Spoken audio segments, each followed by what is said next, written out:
Hello everyone, and welcome back to the Empathic Sensitive Souls Facebook group. For the last couple weeks I've been discussing anxiety and what I do to help combat anxiety. And when I posted the video, a friend of mine asked on there, well, don't you use mindfulness? Well, the short answer is yes. But what is mindfulness? Most people don't know what mindfulness is. So I decided to do some research. According to Oxford Dictionary, it means a conscious or aware of something, focusing one's awareness in the present moment, especially as part of a therapeutic or meditative technique.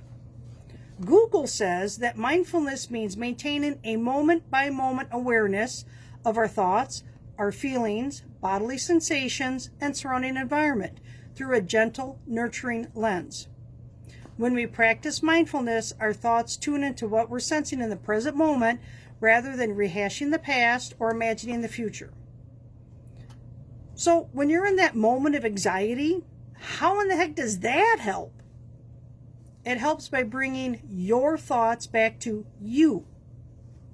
Your breath, breathing in, breathing out, your feet on the floor, sitting in your chair, that phone in your hand. Exactly what I talked about in my previous videos.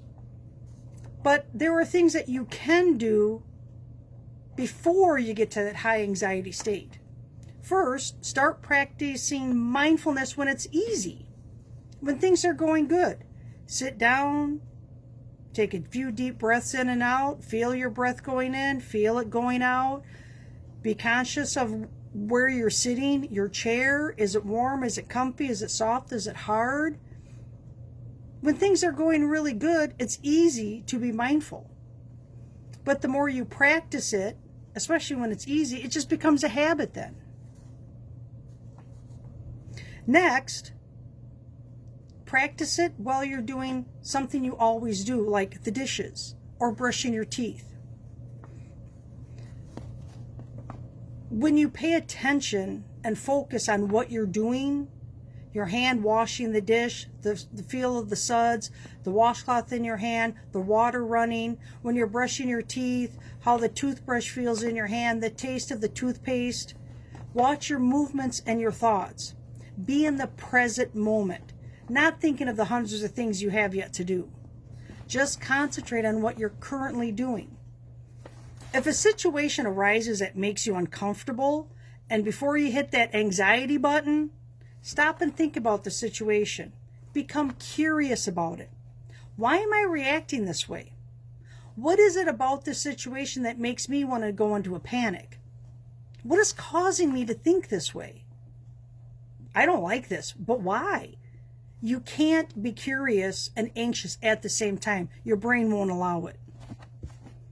When you're moving between tasks, like checking your phone, going on break, stop for a minute and take a few deep breaths in and out. Check in with yourself. How are you feeling? What are your sensations? Stop and think not about the 15 things you got to do before your 10-minute break is up, but think about, oh, I feel good today. I'm happy. Or this is my break and I'm going to check my phone now. I'm looking at my phone. My phone is warm in my hand.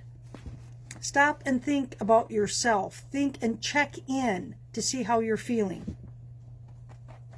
When you're in a situation that you feel that you're going to respond with panic and there's no stopping it, take deep, slow breaths.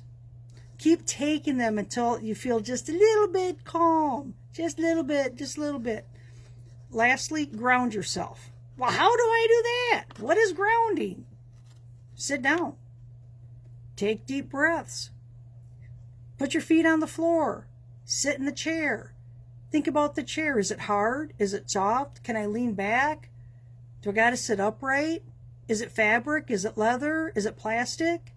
Feel the phone in your hand. Is it hot from battery use? Is it cold because I haven't used it? Is the screen cracked? Or if you don't have your phone, what's in front of you? The table? Touch the table. Is it smooth? Is it cold? Is it rough? Bring yourself back to the present moment. Think about what you have going on right now in the present moment. Now, some people carry around a worry stone. This is my worry stone. It says strength, and it's tiger's eye. And a worry stone is just that. You worry your thumb across and you rub it. And you think on the stone. It's smooth. It's cold. It's cold to the touch. The indent of the letters is rough on my fingers. And you bring yourself back to the present moment. You worry on it. And eventually, if I keep worrying, I'll have a little indent where I rub it so hard because I worry it. If I don't do this, I imagine scenarios, worst case scenarios. So I stop. I think on the stone. And it stops my brain from going where I don't want it to go.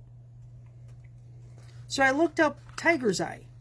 And it's a very pretty stone. It's shiny, it's sparkle, it's stripy. It's beautiful. And according to Google, it's a stone of protection. Tiger's eye may also bring good luck to the wearer. I'm going to put this in my pocket. It has the power to focus the mind, promote mental clarity, assisting us to help resolve problems objectively and unclouded by emotion. Particularly useful for healing psychosomatic illnesses, dispelling fears, and anxiety. That's an awesome stone to carry. Well, I hope that this gave you some decent ideas, definitions, some tips and techniques, tricks of the trade of mindfulness. If you have any questions, please post it in the comments below. I want to take a minute to thank everyone who showed up to my workshop last week. We had an awesome time. For those of you that didn't, I plan on having another workshop in March, April. I'll keep you posted. I'll post it here in the Facebook group and let everyone know when it is. And I sure hope to see all of you there. Again, I hope that this gave you some tips and techniques on mindfulness, help combat some of that anxiety. If you have any questions or comment, please let me know. Post it in the comments. I see you next time. Goodbye.